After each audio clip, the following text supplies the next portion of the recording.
वंदे मातरम दोस्तों।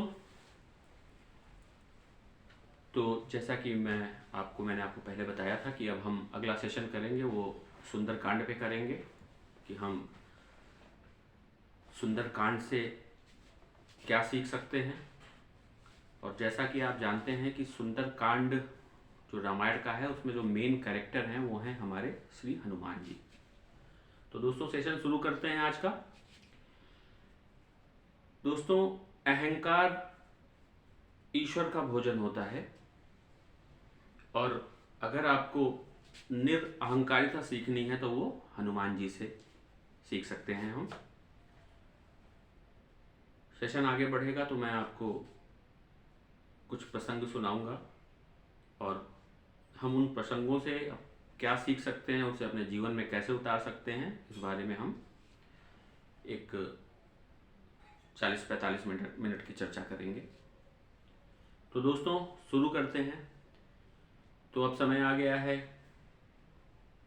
समुद्र के किनारे भगवान श्री राम की सेना, सुग्रीव जिस सेना के सेनापति हैं, बैठे हुए हैं। इतना पता लग चुका है कि माता सीता को रावण नाम का एक राक्षस जो लंका में रहता है वो सीता जी को उठाकर लंका लेके गया है। अब लंका जो है वो 100 योजन के समुद्र के पार है और उस पर कोई आने जाने का साधन नहीं है। सब लोग बैठे हुए हैं, सारी सेना बैठी है, सोच रही है कि इस विशाल सागर को पार करके कौन जाए और सीता जी का पता लगाए। तो हमारे श्री हनुमान जी भी वहां बैठे हुए हैं। दोस्तों, अगर जीवन में सफल होना है तो कुछ फंडामेंटल्स हैं जिनको पार करके ही आप एक सफल व्यक्ति बन सकते हैं। आप किसी भी क्षेत्र में हो, आप पढ़ाई कर रहे हैं, स्टूडेंट हैं, या आप बिजनेसमैन हैं, या आप अपना काम करते हैं, आपको कुछ चीज़ों को फॉलो करना पड़ेगा और उन्हीं की वजह से आप अपने जीवन में सफल होंगे। तो उनमें से कुछ चीज़ें हैं जो मैं आपको बता दूं। पहली चीज़ है दृढ़ इच्छा शक्ति। अगर आपकी इच्छा शक्ति दृढ़ नहीं है तो आप किसी भी काम को सफलतापूर्वक नहीं कर पाएंगे। दूसरी चीज है संकल्प। जैसा कि आप लोगों ने देखा होगा कि जब आपके घर में पूजा होती है तो पंडित जी भी एक संकल्प कराते हैं पूजा से पहले। ऐसे ही आपको जो भी काम करना है उसके लिए दूसरी चीज क्या जरूरत है, आपको संकल्पित होना पड़ेगा। तीसरी चीज है उस संकल्प की प्राप्ति के लिए आपको त्याग करना पड़ेगा। कुछ चीजें आपको दांव पे लगानी पड़ेगी। वो क्या चीजें हैं? ऐसी वो सारी चीजें जो आपके मार्ग में बाधक हैं, उनका आपको त्याग करना पड़ेगा। जैसे अगर आपकी नींद आपके काम में व्याधा उत्पन्न कर रही है तो आपको एक पंक्चुअल जीना पड़ेगा, एक समयबद्ध तरीके से अपने लक्ष्य की प्राप्ति के लिए आपको आगे बढ़ना पड़ेगा। और चौथी चीज है दोस्तों ध्यान। ध्यान के बिना आपके पास कितनी भी इच्छा शक्ति हो, आपका लक्ष्य केंद्रित हो, आप संकल्पित हो, लेकिन अगर आप ध्यान नहीं करते हैं तो आप अपने लक्ष्य को प्राप्त नहीं कर सकते हैं। तो दोस्तों अब क्या है कि बैठे हुए हैं सब, अब ये रिलेशन जो मैंने अभी आपको ये 4 चीजें बताई, ये हनुमान जी में कूट कूट के भरी हुई है। वो कैसे भरी हुई है, वो हम जब इस कहानी में चलेंगे तो मैं आपको एक एक करके समझाऊंगा। तो आप सब बैठे हुए हैं, हनुमान जी के बारे में आप जानते हैं। अतुलित बलधामम हेमशैलाभदेहम धनुजवन कृशानम ज्ञानिनामाग्रगण्यम सकल गुण निधानम वानराणाम धीशम रघुपति प्रिय भक्तम वातजातम नमामि। जिनके पास अतुल बल है, अतुलित बलधामम हेमशैलाभदेहम, पर्वत के समान जिनके पास शरीर है, धनुजवन कृशानम, जो राक्षसों का नाश करने में सक्षम है, और ज्ञानी नाम अग्रगण्यम, जिनके ज्ञान की कोई सीमा नहीं है। अब वो भी बैठे हुए हैं कि भाई क्या किया जाए, विचार मंथन चल रहा है। इतनी शक्ति के बाद हमारे जैसा आदमी अगर होता तो फिर यहाँ तो लोग एक सांड को अगर मारते हैं गांव में दौड़ा के, उसको भी इतना लंबा चौड़ा करके बताते हैं, और यहाँ पूरी शक्ति लेके बैठे हुए हैं। लेकिन अब चूंकि शक्ति भूल गए हैं, मतंग ऋषि ने बचपन में श्राप दिया था, वो कहानी आपको पता ही होगी कि फल मांगा अपनी माँ से कि मुझे ये लाल वाला फल खाना है। सूर्यदेव को ही खाना चाह रहे थे, खा भी लिया था। तो उस चक्कर में जो है इनको मतंग ऋषि ने श्राप दे दिया था कि भाई तुम अपनी शक्ति भूल जाओगे, कोई तुम्हें याद दिलाएगा तो तुम्हें अपनी शक्तियां याद आएंगी और तुम उस काम को कर पाओगे। तो बैठे हुए हैं। अब वहां पे एक जामवंत जी हैं जो बुजुर्ग हैं, जिनके पास अनुभव है। और दोस्तों, आपकी सफलता के लिए आपके साथ एक अनुभवी व्यक्ति का होना बहुत जरूरी है, जो आपको समय समय पर आपका मार्गदर्शन करे, आपको सही और गलत का निर्णय लेने में आपकी सहायता करे। तो जामवंत जी क्या कर रहे हैं? जामवंत जी अब हनुमान जी से कह रहे हैं कि कहीं रीछ पति सुन हनुमाना, कहीं रीछ पति सुन हनुमाना, का चुप साधि रहो बलवाना, पवन तनय बल पवन समाना, बुद्धि विवेक विज्ञान निधाना, कौन सो काज कठिन जग माही, जो नहीं हो ही तात तुम पाही। अब हनुमान जी कह रहे हैं कि अरे हनुमान, अब क्या साध रहे हो? तुम्हारे पास पवन सा बल है, पवन सी उड़ने की शक्ति है तुम्हारे पास, बुद्धि विवेक विज्ञान ज्ञान सब तुम्हारे अंदर कूट कूट के भरा हुआ है, और कोई ऐसा काम नहीं है जो तुम्हारे लिए असंभव हो। अब हनुमान जी को एकदम एकाएक शक्ति का एहसास हुआ, और कहते हैं कि वो जब धरती पे चले अपना पूरा विशालकाय शरीर करके, तो धरती डोलने लगी। तो हमारे यहाँ कहा जाता है कि 7 तल होते हैं अपने यहाँ, और जिसमें सबसे नीचे का जो तल है वो पाताल लोक कहलाता है। और पाताल लोक में देवताओं का निवास रहता है, या फिर आप यूँ कह लीजिए कि जो थोड़ा सा अपने आप को सुरक्षित करना चाहता है वो पाताल लोक में जाके बैठ जाता है। तो वहाँ असुरों का भी निवास है और देवताओं का भी। तो सारे देवता रावण के डर की वजह से वहां पर छुपे हुए हैं।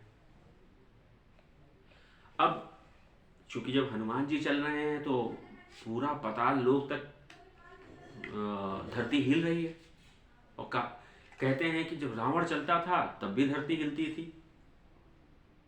चलत दशानन डोलत अवनी, अवनी मतलब होता है धरती। तो जब दशानन चलता था तब भी धरती डोलती थी। अब नीचे जो डर के हमारे देवता छुपे हुए थे, उनको ये आभास हुआ कि ये रावण तो नहीं आ गया, दोबारा से हमको पकड़ने खलबली मची। तो भेजा गया किसी को, दूत को, कि भाई पता करो, आ तो नहीं रहा है। तो खैर दूत ने पता किया तो पता लगा रहे नहीं हो तो बजरंगबली जी हैं, वो सीता जी का पता करने के लिए जा रहे हैं।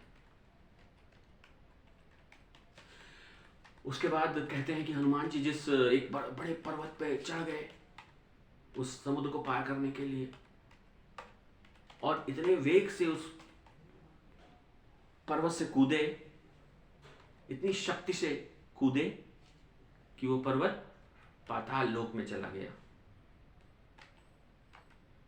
कि जही गिरी परे चरण हनुमंता, गयो चलो सो गही पाताल तुरंता। इतने वेग से कूदे, इतने संकल्पित होके कूदे, दृढ़ इच्छा शक्ति के साथ कूदे। चलते हैं। अब मार्ग में क्या होता है, देखिए, जब भी आप कोई बड़ा काम करने जाते हैं तो संघर्ष आपका पीछा नहीं छोड़ता। आपके पास संघर्ष यदि नहीं आ रहा है तो इसका मतलब आप ये समझ लो कि आप सही ट्रैक पे नहीं चल रहे हो। और अगर आपके मार्ग में बाधाएं आ रही हैं तो उसका मतलब है कि आप एक सही पथ पे हो, एक सही ट्रैक पे हो। चलते रहो, एक ना एक दिन आपको मंजिल मिल जाएगी। तो देवताओं ने ही किसको भेजा, मैनाक पर्वत को भेजा, जाओ थोड़ा रेस्ट करवा लो, दूर तक जाना है। मैनाक पर्वत प्रकट होता है और हनुमान जी से कहता है कि भाई थोड़ी देर वेट कर लो, इंतजार कर लो। तो हनुमान जी कहते हैं नहीं नहीं, आपका बहुत बहुत धन्यवाद कि आप यहाँ पे आए, लेकिन अभी मैं थोड़ा किसी दूसरे काम में हूँ, तो अभी मैं आराम नहीं कर सकता। आगे बढ़ते हैं। अब फिर संघर्ष आता है। देवताओं ने सुरसा नाम की एक राक्षसी को उनके सामने भेज दिया कि भाई परीक्षा लो इसकी, कि इतनी शक्ति भी है कि आगे जा पाता है कि नहीं जा पाता है, लंका तक जा पाएगा, लौट पाएगा कि नहीं लौट पाएगा। तो कहते हैं कि सुरसा आई और हनुमान जी से उसने कहा कि भाई आज मुझे देवों ने आहार के लिए करने के लिए भेजा है और तुम मेरे आहार हो, हम तुम्हें खाएंगे। तो हनुमान जी कहते हैं माता अभी नहीं, अभी आईएएस का इंटरव्यू देने जा रहे हैं, आईएएस का इंटरव्यू दे आए, उसके बाद फिर जो है आके हम आपके पास खुद आ जाएंगे, आप हमें खा लीजिएगा। तो कहती है कि ना ना ना, कोई भी बहाना नहीं चलेगा, मैं तो तुम्हें खाऊंगी। तो कहते हैं कि उसने अपना मुंह खोलना स्टार्ट किया। 4 योजन का मुंह किया तो हनुमान जी 8 योजन हो गए, 8 का किया तो हनुमान जी 16 हो गए, 16 का किया तो 32 हो गए। फिर 50 योजन का मुंह किया तो हनुमान जी 100 योजन के हो गए। तो सुरसा ने 100 योजन का मुंह किया तो हनुमान जी छोटे रूप में आ गए, अति लघु रूप, पवन सुत कीन्हा, छोटे रूप में आ गए, सुरसा जी के मुंह में गए और बाहर निकल के आ गए। अब यहाँ कई लोग मुझसे सवाल पूछते हैं कि ये समझ में नहीं आई बात कि जब वो मुंह में चले गए थे तो सुरसा ने मुंह क्यों नहीं बंद कर लिया। सवाल वाजिब है। तो हमने कहा कि अब 100 योजन का मुंह है, 1200 किलोमीटर हो गया। अब 1200 किलोमीटर अगर फ्लाइट से भी जाओगे, सबसे तेज किससे जाओगे, फ्लाइट से जाओगे, तब भी 2 घंटे लगेंगे। तो उसको मुंह बंद करने में जो टाइम लगा, उस टाइम के बीच में हनुमान जी बाहर आ गए।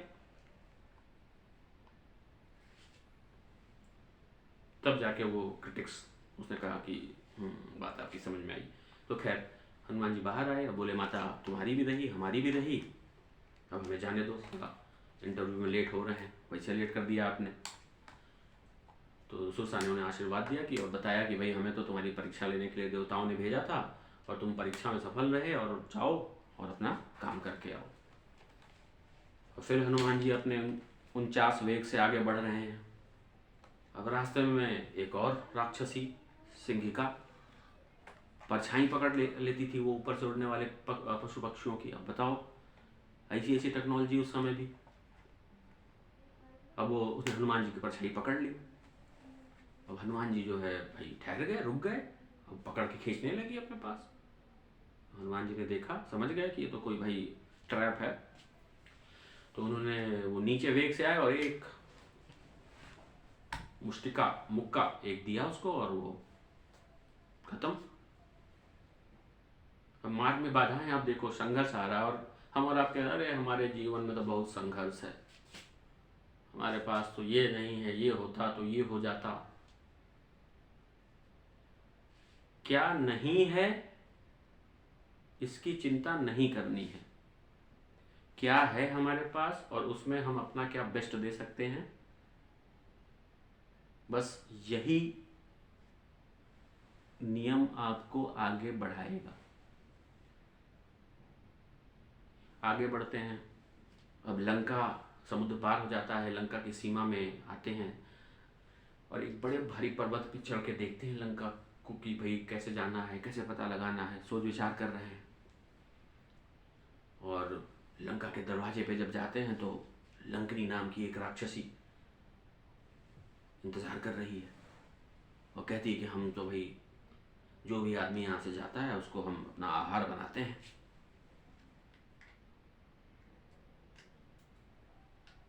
अब हनुमान जी ने कहा कि ठीक है आइए, अब आहार आप बनाएंगे कि हम बनाएंगे तो समय तय करेगा। और फिर एक मुक्का उनको भी जड़ा, खून उनकी उल्टियां होने लगी। तो लखनी ने फिर हनुमान जी के हाथ पैर जोड़े और बोले कि भाई अब मैं तुम्हें पहचान गई हूँ, क्योंकि ब्रह्मा से जब वरदान मांग रहा था रावण, तो ब्रह्मा जी ने मुझसे कहा था कि अगर कोई बंदर के मारने से तुम मूर्छित हो जाओ तो जान लेना कि अब लंका के विनाश का समय आ गया है। तो मैंने तुम्हें पहचान लिया, जाओ और अपना काम करो। तो मैंने जो आपको पहली चीज बताई थी सर, दृढ़ इच्छा शक्ति। मार्ग में बाधाएं आ रही हैं, संघर्ष हो रहा है, लेकिन हनुमान जी की इच्छा शक्ति दृढ़ है कि मुझे सीता का, माता का पता लगाना है और लगा के उनकी खबर भगवान श्री राम को देनी है। और संकल्प भी एकदम कर रखा है उन्होंने। संकल्प का मतलब क्या है कि गोल, एक लक्ष्य जो उनका है। आगे बढ़ते हैं। अब इतनी बड़ी लंका कहाँ ढूंढे, ढूंढते ढूंढते टाइम हो जा रहा है। अच्छा, राम जी ने एक निशानी दे रखी है, अपनी एक मुद्री अंगूठी दे रखी है कि भाई वहां जाओगे तो फिर सीता जी तुमसे बात करें ना करें, तो उसके लिए एक निशानी ले जाओ हमारी और दिखा दोगे तो फिर तुम्हें आसानी होगी। तो जब वो लंका में जा रहे हैं तो उन्होंने रूप धारण किया है मशक समान, मतलब मच्छर के रूप में जा रहे हैं। अब यहाँ पे हमारे क्रिटिक्सों ने और सवाल हमसे पूछने शुरू किया कि भैया ये बताइए कि आप तो कह रहे हैं कि हनुमान जी जो है मुद्री लेके आए हैं, और वो मुद्री लेके कहाँ आए, हाथ में लेके नहीं जा रहे हैं, अपने मुंह में हनुमान जी ने वो अंगूठी दबा रखी है। तो उन्होंने मुझसे ये सवाल पूछा कि अब बताइए, वो हम मुंह में अंगूठी दबाए हुए हैं और मच्छर के रूप में आ गए हैं, तो वो अंगूठी का क्या हुआ। हमने कहा भाई सवाल तो एकदम लाजमी है। तो हमने कहा ये बताओ कि रामायण काल में राक्षस कितने बड़े बड़े थे, क्या लंबाई थी उनकी। भाई आज जैसे 6 फीट है, 5.5 फीट है, तो उस समय के की लंबाई क्या थी उनकी। हनुमान जी की आप देख ही रहे हैं, कुंभकर्ण को आप देख ही रहे हैं, रावण को आप देख ही रहे हैं। तो उस समय 30-30, 40-40 फीट के आदमी हुआ करते थे। तो जब 40 फीट का आदमी होता था तो मच्छर भी तो 3-4 फीट के थे। तो हनुमान जी 3-4 फीट के मच्छर के रूप में गए तो अंगूठी छोटी सी मुंह में दबी हुई थी। तो आगे बढ़ते हैं। विभीषण से मुलाकात होती है, कुशलक्षेम पूछा जाता है।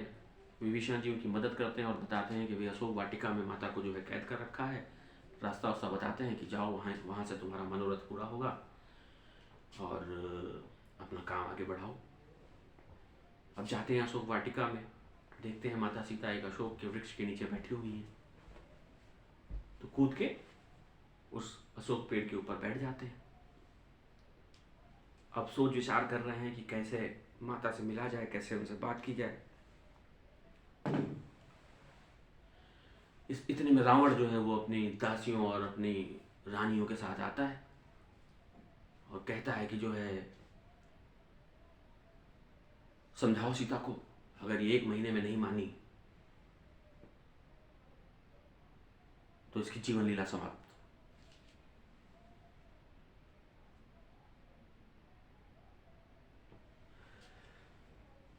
काफी प्रताड़ना देता है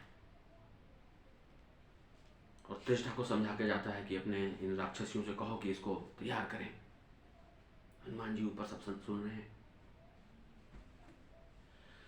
रावण चला जाता है। अब तृष्णा से बाकी की राक्षसियां कहती हैं कि चलो देते हैं इनको अपना राक्षसी स्वभाव दिखाते हैं, प्रताड़ना देते हैं। तो तृष्णा कहती है नहीं, हमने आज ही एक सपना देखा है कि यहाँ पर एक बंदर आएगा और वो तहस नहस कर देगा, हम सबको मारेगा, आग लगा देगा, और मेरा देखा हुआ सपना कभी झूठा नहीं होता। अब हनुमान जी ऊपर बैठ के सोच रहे हैं कि प्रभु ने तो ये हमसे कहा ही नहीं था, प्रभु ने तो ये कहा था कि भाई पता लगा के चले आना। तो जब इसने सपना देखा है तो उसको भी पूरा करना जरूरी है। फिर थोड़ा सा रात होती है, सीता जी सोने चलती हैं और हनुमान जी वहां से मशक रूप में आई हैं, कूदते ही नीचे, पहले मुंदरी गिरा देते हैं। सीता जी देखती हैं कि अरे ये, और देखती हैं कि ये तो मेरे प्रभु की अंगूठी है, और ये भी है कि इसको कोई और बना नहीं सकता है, माया से बन नहीं सकती है, ये है तो उन्हीं की, लेकिन इसे लाया कौन। तो हनुमान जी आते हैं और कहते हैं माता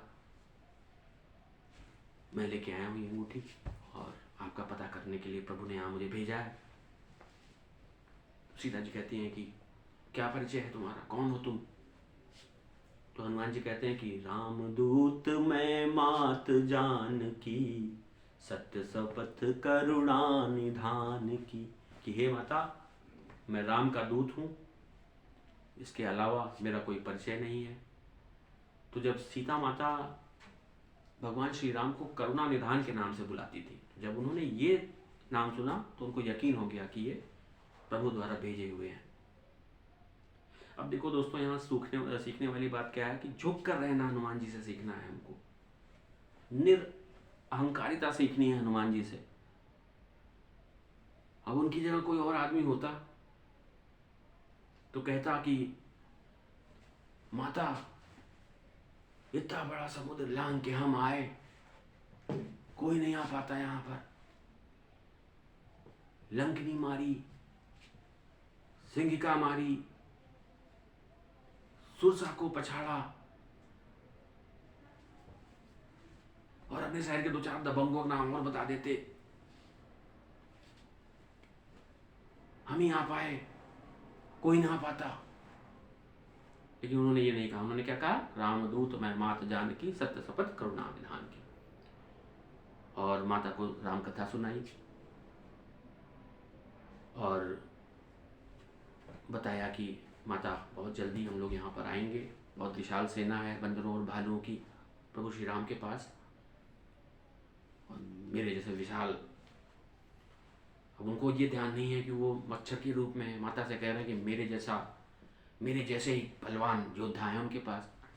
अब माता को बड़ा संशय हुआ कि इतना छोटा, इसके बराबर के छोटे छोटे लोग कैसे लड़ेंगे इन राक्षसों से। 30-30, 40-40 फीट के राक्षस कैसे पार पाएंगे ये लोग।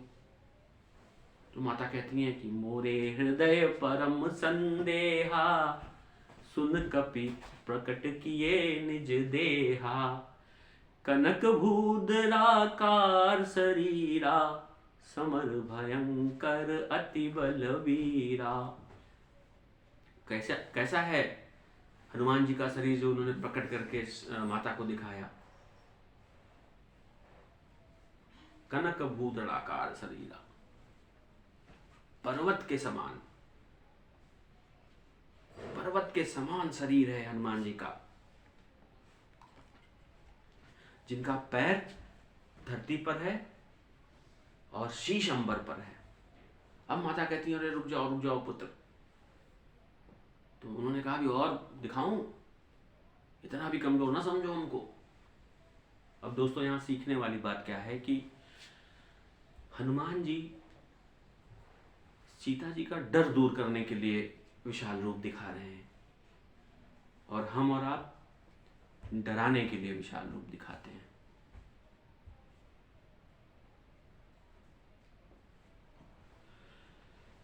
अब सीता जी को जो है भरोसा हो जाता है कि हाँ, ये फौज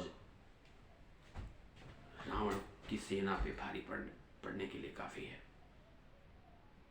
बातचीत होती है, फिर हनुमान जी कहते हैं माता आप चलें, थोड़ा सा भूख लगी है, बड़े अच्छे फल दिखाई पड़ रहे हैं, तो थोड़ा पेट पूजा कर ली जाए।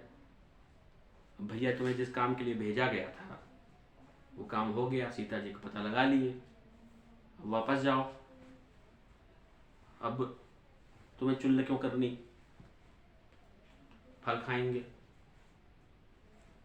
चलो फल खा रहे हो तो फिर पेड़ उखाड़ दे रहे हो।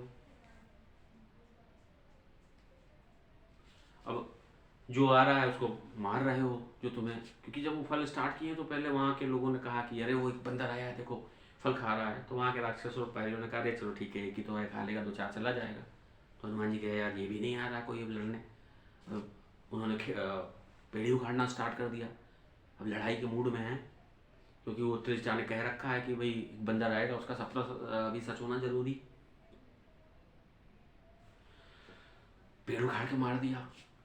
अब हाहाकार मच गया, जो आ रहा वही मार खा रहा है, इधर पटका उधर पटका। हनुमान जी के पास क्या है, सब शस्त्र अस्त्र लेके चल रहे हैं। किसी के पास बाण है, किसी के पास भाला है, किसी के पास पर्ची है, किसी के पास तलवार है, इनके पास गदा है, वो भी यूज नहीं करना है। पर्वत उठा लिया, फेंक दिया, कुछ नहीं मिला, पूंछी में दबा के नहीं कुछ मिला तो बाप जाओगे कहाँ, आगे से आओ तो पीछे से जाओ तो पूछ। खैर अब रावण तक सूचना पहुंची कि भैया एक बहुत बड़ा बंदर आया है जो एकदम तहस नहस कर दे रहा है। रावण ने कहा अच्छा। उसने अपने पुत्र को भेजा, अक्षय कुमार को। अक्षय कुमार का राम नाम सत्य कर दिया हनुमान जी ने। अब जो भी आ रहा है वो मारा जा रहा है, मार खा रहा है। तब रावण ने अपने मेघनाथ, बलशाली पुत्र मेघनाथ को भेजा। मेघनाथ गर्जना करते हुए आया, बलशाली है, इंद्र को परास्त कर रखा है उसने। आया,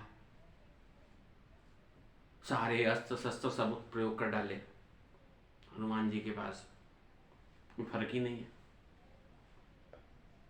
अब आखिरी में उसने ब्रह्मास्त्र निकाला। ब्रह्मास्त्र मतलब आज की डेट का परमाणु बम निकाल दिया और छोड़ दिया। अब हनुमान जी कह रहे हैं, अब हनुमान जी चाहते तो फिर भाई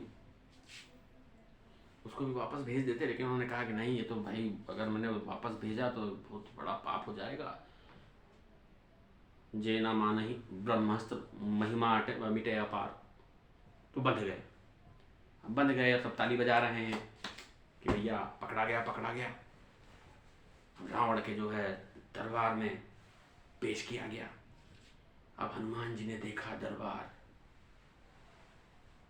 10 एकड़ में महल, लैम्बोर्गिनी खड़ी हुई, रॉल्स रॉयल सामने, BMW और मर्सिडीज सब खड़ी हुई, सेंट्रल एसी लगा हुआ है, चारों तरफ एसी।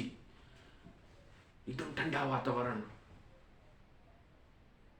इत्र की खुशबुएं चल रही हैं, रूम फ्रेशनर लगा हुआ है। हनुमान जी क्या कहते हैं कि इतना वैभव इतनी प्रभुता, पर चरित्र में कैसी लघुता। तुम्हारे पास इतना वैभव है, सारी सुख सुविधाएं तुम्हारे पास हैं, गले में 2.5 तोले की सोने की चैन लटकी हुई है, रोलेक्स की घड़ी लगी हुई है,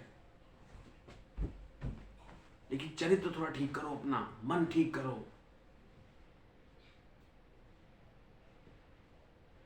सीता माता को राम जी को वापस कर दो और अपना शेष जीवन इसी अय्यासी ऐसो राम के साथ गुजारो। वार्ता हो रही है, वैसे तो होती है, अगर आज के डेट में होती तो ऐसो आराम में गुजारो।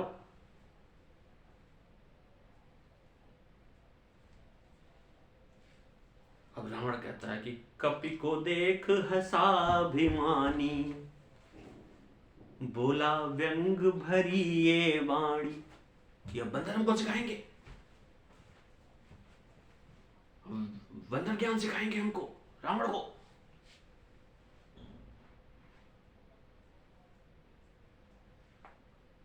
जिसने चौलोक में यश कीर्ति इकट्ठा की है, देवताओं, गंधर्वों, किन्नरों सबको अपना गुलाम बना रखा है, 9 ग्रह देवताओं के ऊपर पैर रखकर बैठता है, शनि को बांध रखा है, यमराज उसके अंडर में,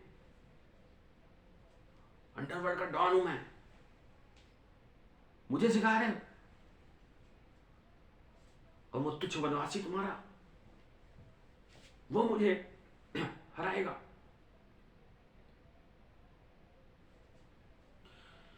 हनुमान जी कहते हैं हाँ भाई, तो हमारा यश कीर्ति और सुयश से तो भी हम बहुत परिचित हैं। वो कोई बाली मिला था, वो कह रहा था कि दबा के रखे थे, चक्कर लगा दिए पूरा तुम्हारा। सहजभाव से भी तुम मल्ल युद्ध में हारे, तो तुम्हारी यश और कीर्ति से हम बहुत परिचित हैं।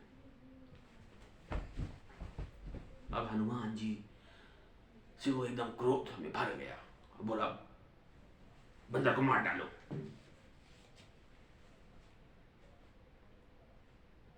तो विभीषण जी खड़े होते हैं और कहते हैं कि नहीं दूत का वध न्यायोचित, राजन निर्णय हो मर्यादित। हम दूत को नहीं मार सकते, एक काम करते हैं, इसकी पूंछ में आग लगा देते हैं। बंदरों को अपनी पूंछ से बहुत प्रेम है, इसकी पूंछ में आग लगा देते हैं, तब उसको समझ में आएगा कि आपसे कैसे पंगा लिया इसने। पूंछ में आग लगा दी गई, हनुमान जी खुश हुए, मगन, कूद के लंका के ऊपर चढ़ गए, सोने की लंका जला डाली। हनुमान की पूंछ में लगन न पाई आग, सगरी लंका जल गई, गए निशाचर भाग। अफरा तफरी मच गई पूरे लंका में।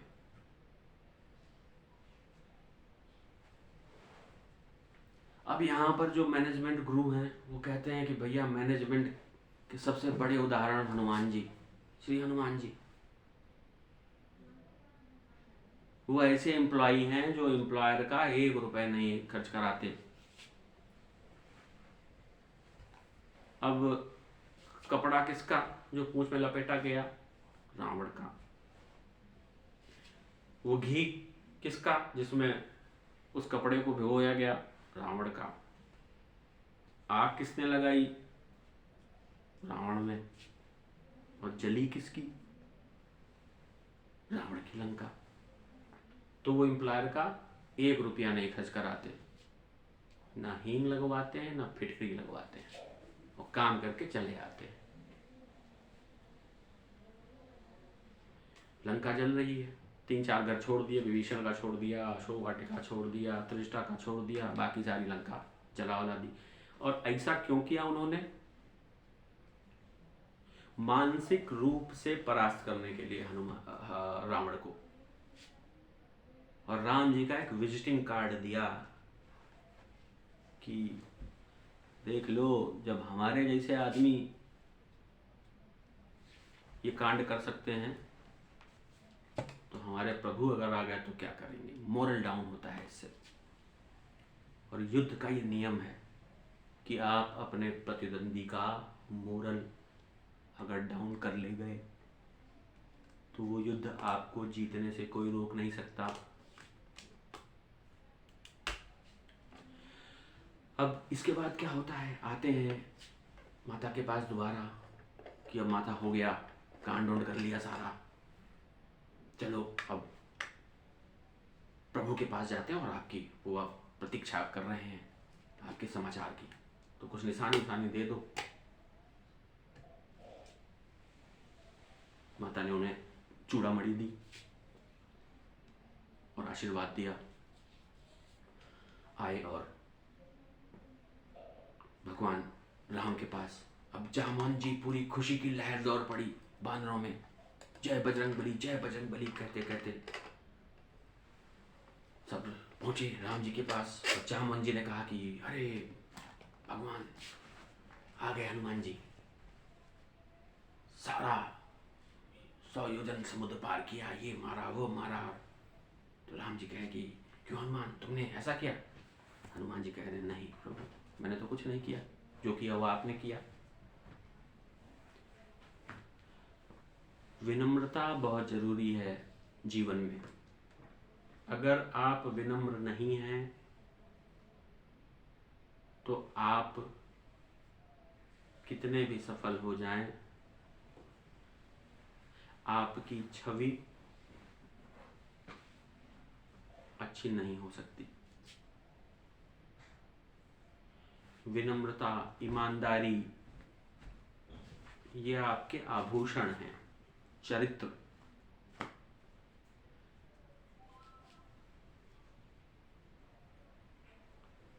तो कहते हैं कि प्रभु ये तो सब आपने किया, मैंने तो क्या किया, मैं तो निमित्त मात्र आदमी हूँ, गया और ठीक है पता लगा लिया और बता दिया। अब राम जी कहते हैं कि चलो अब पता लग गया, 1 महीने का समय है, ये भी बताया कि 1 महीने का समय देके गया है रावण, हमारे पास 1 महीने का टाइम है। अब काम स्टार्ट करते हैं, शुरू करते हैं, आगे की चढ़ाई स्टार्ट करते हैं। शुरू होता है, समुद्र पे पुल बन जाता है, उसके बीच में भी कहानियाँ होती हैं। नल और नील नाम के इंजीनियर बना रहे हैं पुल, राम का नाम लिखा, तैरा दिया, पत्थर तैरने लगे। अब ये फिर मोरल डाउन हो गया लंका के सिपाहियों का, सैनिकों का, कि अरे भाई ये तो शत्रु जो है उसके नाम के पत्थर तोड़ रहे हैं, तैर रहे हैं, अब तो हमारा क्या होगा। तो रावण को जब ये बात सुनने में आई कि भाई हमारे सैनिकों का आत्मबल छीन हो रहा है, तो उसने कहा अरे इसमें कौन सी बड़ी बात है, हम भी तैरा देंगे अपने नाम का पत्थर। तो लेके गया 2-4 हजार अपने सिपाहियों को, चलो दिखाते हैं कैसे पत्थर तैराया जाता है। पहुंचा, पत्थर के नीचे लिखा रावण, फेंक दिया, पत्थर तैरने लगा। अब जय लंकेश, जय लंकेश, लंकाधिपति रावण की जय, पूरा जय जयकार का शोर शंखनाद हो गया। बड़ा प्रसन्न हुआ, घर आया। अब माता मंदोदरी, उनको पता है कि ये सब कुछ कर सकता है लेकिन पत्थर नहीं तैरा सकता ये। तो कहती हे प्राणनाथ, मुझे पता है कि आप पत्थर नहीं तैरा सकते, तो ये पत्थर आपने कैसे तैराया मुझे बताइए। बोले इसमें क्या करना था, मुझे पता है कि मैं पत्थर मेरे नाम के नहीं तैरेंगे, लेकिन मैंने पत्थर पे नाम लिखा रावण, फेंक दिया। फेंकने से पहले कहा तुम्हें श्री राम की कसम है अगर तुम नहीं तैरे तो। पत्थर तैरने लगा। इसका मतलब रावण के पास बुद्धि भी है और उसका प्रयोग करना भी जानता है वो। रामायण इसीलिए अमर ग्रंथ है क्योंकि उसका जो दुश्मन है राम का, वो भी पढ़ा लिखा ज्ञानी है, प्रॉपर आईएएस है, आईएएस निकाल चुका है, प्री मेंस इंटरव्यू सब उसके बाद उसने किताब भी लिख दी, शिव तांडव स्तोत्र।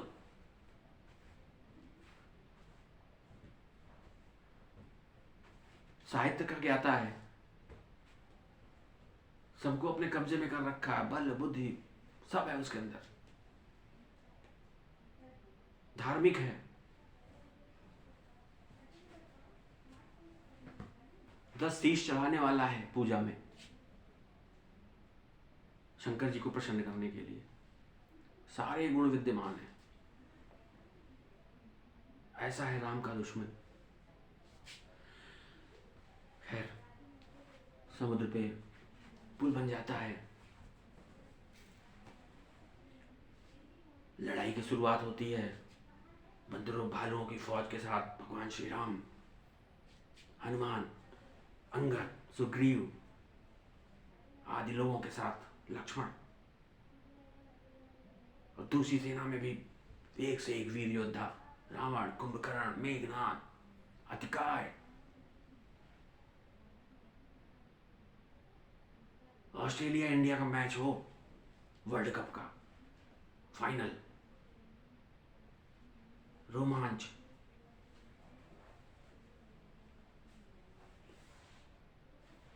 युद्ध होता है, धीरे धीरे रावण की सेना कम होती जा रही है। माल्यवान समझा रहे हैं, मंदोदरी समझा रही है, मेघनाद समझा रहा है, कुंभकर्ण समझा रहा है, लेकिन रावण भी हठी है।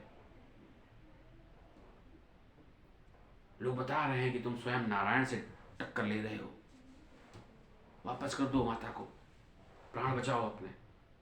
कहता है अब लोग रावण को डराएंगे, और अगर वो स्वयं नारायण है, और अगर इस युद्ध में मेरी हार भी होती है, तब भी रावण जीत जाएगा। क्यों? क्योंकि रावण को मारने के लिए प्रभु को नर रूप में अवतार लेना पड़ा। हम नहीं पीछे हटेंगे। अब बीच में जो है, एक उसका पुत्र है मेघनाद, बड़ा खतरनाक है, सर्वगुण संपन्न है। पहले नागवास में प्रभु को और रावण को, लक्ष्मण जी को बांध दिया, और फिर हमारे हनुमान जी दौड़ के गए, गरुड़ जी को लेके आए, आ नहीं रहे थे, लेके आए कटा उटा। अब लक्ष्मण जी को शक्ति मार दी। अब इलाज कोई है नहीं राम जी के पास, कौन सा वैद्य वहां पर, डॉक्टर, MS कोई नहीं, BDS भी नहीं। तो पता लगा कि भाई एक MS डॉक्टर है रावण के यहाँ, सुसेन वैद्य, उसको ले आओ। अब फिर हनुमान जी के पास वो चिंता नहीं है, जो काम बोलो हाजिर, कोई मना ही नहीं। हमें तो कोई सुबह 5 बजे उठने के लिए कह दे बस, और कोई बहुत बड़ी मजबूरी ना हुई तो उठना नहीं है। हनुमान जी को कोई फर्क नहीं पड़ता, सुसेन वैद्य को क्या उठा लाए। अब उसने बताया कि भैया संजीवनी बूटी है, यहाँ मिलेगी, लेके आ जाओ, तो फिर इनका प्राण बचेगा, और सुबह सूरज निकलने से पहले चाहिए। तो राम जी कह रहे हैं अरे इतनी जल्दी कैसे होगा? हनुमान जी कह रहे हम हैं तो क्या टेंशन, जब हम हैं तो क्या गम है, सुबह आ जाएगी पहले। अब विदा लेते हैं कि भाई चलो जाए संजीवनी बूटी ले आए। अब इधर रावण के भाई गुप्तचर भी खतरनाक बता रहे हैं कि जो है, अरे भैया वो फिर बंदरवा निकला है, बंदरवा फिर जा रहा है, लेके चला आएगा, और मेघनाद की सारी मेहनत पे पानी फिर जाएगा।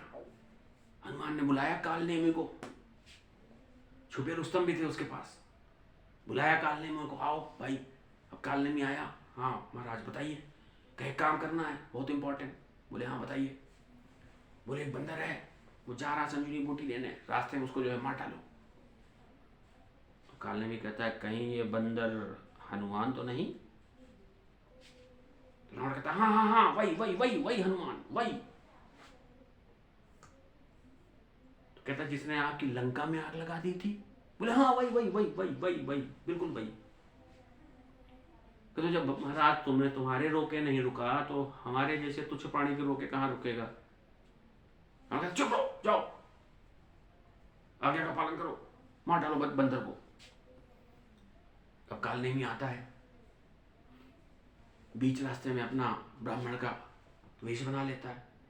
अब यहाँ मुझे ये नहीं समझ में आता कि जो भी है वो ब्राह्मण के वेश क्यों बना रहा है। हनुमान जी विभीषण जी से मिलने गए तो ब्राह्मण का वेश बना लिए, राम जी से मिलने जा रहे हैं तो ब्राह्मण का वेश बना लिए, कालनेमी वो ब्राह्मण का वेश बना बैठा हुआ है। मुझे लगता है इसी वजह से ब्राह्मणों को थोड़ा सा लोग नापसंद भी करने लगे। खैर, तो वहां पर कोई मकड़ी रहती थी, उसने हनुमान जी को बता दिया कि ये फर्जी है, इसको जो है। हनुमान जी का अच्छा दबाया के पास तो क्या है, दबा के डाल दिया, रामपुरी घुमा दिया।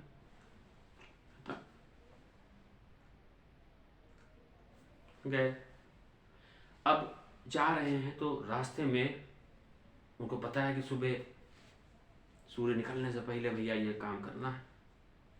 तो यहाँ मुझे रामधारी सिंह दिनकर जी की कुछ पंक्तियां याद आती हैं जो वो सूर्य से संवाद कर रहे हैं। उस संवाद में वो क्या कह रहे हैं, हे सूरज इतना याद रहे, संकट एक सूर्य वंश पर है, और लंका के नीच राहु द्वारा आघात दिनेश अंश पर है। आप ही का कुल है कि लंका के नीच राहु द्वारा आघात दिनेश अंश पर है, और मेरे आने से पहले यदि किरणों का चमत्कार होगा तो सूर्य वंश पर सूर्यदेव निश्चित ही अंधकार होगा। इसलिए छिपे रहना भगवन, जब तक न जड़ी पहुंचा दूं मैं, और तभी प्रकट होना भगवन, जब संकट निशा मिटा दूं मैं। आशा है स्वल्प प्रार्थना ये, सच्चे जी से स्वीकारोगे, आतुर की आर्त अवस्था को होकर करुणार्थ निधारोगे। अब ये 8 पंक्तियां अनुनय विनय की करते हुए, विनम्र है हनुमान जी, मैंने आपको पहले ही बताया, अनुशासन में रहते हैं, अहंकार नहीं है।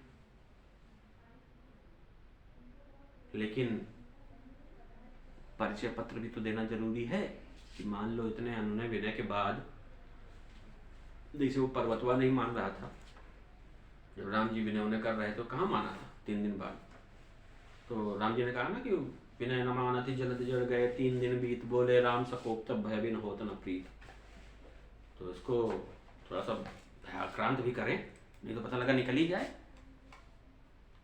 तो 8 लाइनें अनुनय विनय की करने के बाद हल्का सा अपना एक बायोडाटा दिया कि अन्यथा क्षमा करना दिनकर, अंजनी तनय से पाला है, और बचपन से जान रहे हो तुम हनुमत कितना मत वाला है, और मुख में तुमको भर रखने का फिर वही क्रूर साधन होगा, और बंदी मोचन तब होगा जब लक्ष्मण का दुख मोचन होगा। बता दिया कि याद है वो किस्सा, तो फिर कर सकते हैं भाई। तो कुल मिला के निकलना मत, चाहे विनय से मान लो, प्रार्थना से मान लो, और नहीं तो अपने पास दूसरा उपाय है। अब वहाँ गए, संजीवनी बूटी खोज रहे हैं, पता नहीं लग रहा है, क्योंकि समझ में नहीं आ रहा है भाई, इतने पेड़ पौधे इतने सब लगे हुए हैं, डिस्प्रिन रखी हुई है, कमरी फ्लेम भी रखी हुई है, बीकासूल भी है, अब लेकिन टैग नहीं लगा हुआ है, पढ़े कैसे। तो क्या किया, पूरा मेडिकल स्टोर है उठा लिए, पूरा पहाड़ उठा लिए कि भैया मेडिकल स्टोर में तो मिल ही जाएगा। खैर आए, उठा के ले आए, समय पे पहुंचा दिया, ट्रीटमेंट हो गया, लक्ष्मण जी फिर से अपने होश में आ गए। अगले दिन मेघनाथ से युद्ध हुआ और लक्ष्मण जी ने मेघनाथ को पराजित कर दिया। अब रावण का जो सबसे शक्तिशाली, सबसे बलवान पुत्र था वो मारा गया। लेकिन यहाँ मेघनाथ को भी श्रेय देना पड़ेगा, क्योंकि वो आखिरी में जब होता है युद्ध तो अपने पिता को फिर समझाता है कि नारायण से युद्ध नहीं। रावण फिर चिल्लाता है कि तुम कायर हो, तुम्हारे अंदर शक्ति नहीं है, तुम डर गए। मेघनाथ कहता है पिताजी मैं डरता तो किसी से नहीं, लेकिन मैं आपकी भलाई चाहता हूं, क्योंकि मेरे पास जितने अस्त्र शस्त्र थे वो सब प्रयोग कर चुका हूं। वो लक्ष्मण के पास जाते हैं, उसकी गति की चारों तरफ चक्कर लगाते हैं और घूम के वापस आ जाते हैं। लेकिन कोई बात नहीं, आज मैं वीर गति प्राप्त होने के लिए फिर लक्ष्मण से युद्ध करूंगा। युद्ध होता है, मेघनाथ की मृत्यु होती है, रावण के साथ आखिरी युद्ध, फाइनल ओवर चल रहा है।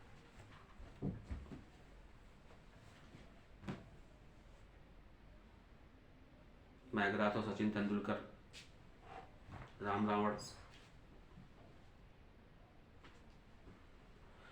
राम जी रावण को मार देते हैं। भयंकर युद्ध होता है दोनों तरफ से, और आखिरी में रावण की मृत्यु हो जाती है।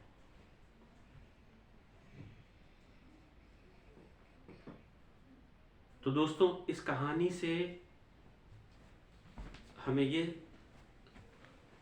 जो सीख हमें मिलती है वो क्या मिलती है, जो मैंने आपको वो 4 चीज़ें बताई थी कि जो आपको सफल होने में सबसे ज़्यादा योगदान देंगी। पहली चीज़ मैंने आपको बताई थी दृढ़ इच्छा शक्ति। दूसरी चीज़ मैंने आपको बताई थी संकल्प। तीसरी चीज़ मैंने आपको बताई थी त्याग। और चौथी चीज़ मैंने आपको बताई थी ध्यान।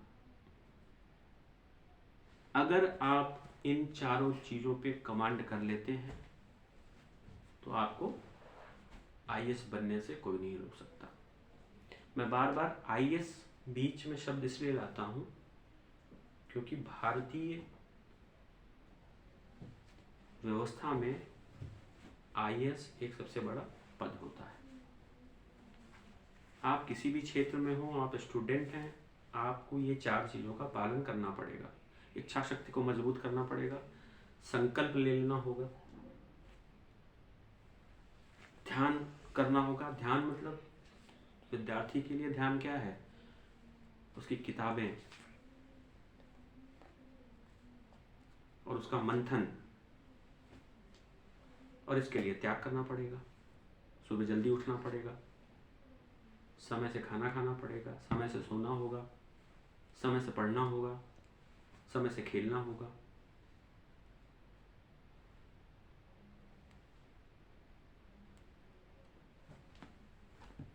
तो दोस्तों, आज का सेशन हम यहीं समाप्त करते हैं। आगे आने वाले सेशनों में मैं कोशिश करूंगा कि जो आपको मैं बताता चल रहा हूँ, जैसे दृढ़ इच्छा शक्ति, इस टॉपिक पे बात करूँ, 1 घंटे का वीडियो, संकल्प पे फिर बनाऊँ, धीरे धीरे करके आप लोग के बीच में आऊँ इस तरह से। और मैं कोई लाइफ कोच नहीं हूँ, कोई मोटिवेशनल स्पीकर नहीं हूँ। मैं जो मेरा अनुभव रहा है कॉर्पोरेट में नौकरी करते हुए, पढ़ाई के दौरान, इलाहाबाद हॉस्टल में रहते हुए, जो भी मेरे अनुभव से मैंने अच्छा सीखा है वो मैं आपको यहाँ पर बताने का प्रयास करता हूँ। कितना सफल होता हूँ ये आपका वीडियो पे लाइक, सब्सक्राइब और शेयर बताएगा, और हमारे वीडियो को बेल आइकन जरूर दबाएं जिससे नोटिफिकेशन आपको मिलता रहे।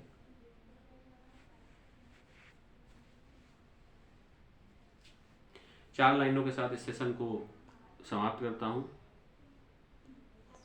कि न किसी हम सफ़र न किसी हम नशी से निकलेगा, हमारे पाँव का कांटा हम ही से निकलेगा, और गुज़िश्ता साल के जख्मों हरे भरे रहना, गुज़िश्ता साल के जख्मों हरे भरे रहना,